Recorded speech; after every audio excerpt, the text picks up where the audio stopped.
যে আমাদের ছাত্র ভাইদেরকে কে ডেকে নিয়ে গেছিল, কি করেছে না করেছে ইত্যাদি ইত্যাদি। এখানে একটা ব্যাপারে সবসময় আমরা খেয়াল করেছি যে বিএনপিকে কেউ এমন একটা শিবিরে ঠেলে দেওয়ার চেষ্টা করছে যে শিবিরটা অনেকটা আওয়ামী লীগের মতো।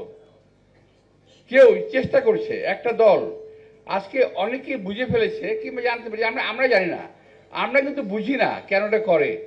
আমরা বলেছি আমরা নির্বাচন করব, নির্বাচনের জন্য আমরা 17 বছর লড়াই করেছি।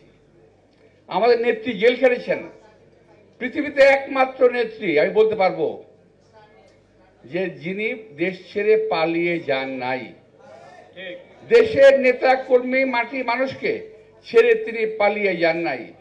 এখন তিনি আজকে তার কোনো চিকিৎসা চলছে না, যা আছে এ অবস্থা যদি আলহামদুলিল্লাহ তারা ভালো রাখেন আমরা হয়তো আরো কিছু জনকে পাবো, কিন্তু ওনার চিকিৎসার অবস্থান নাই।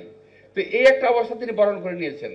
আমরা জেলখানা ওনার সঙ্গে দেখা করেছি, যখন দেখা করেছি তখন যে ওনার অবস্থাটা ছিল যেখানে থাকতেন এটা কল্পনাও করা যায় না।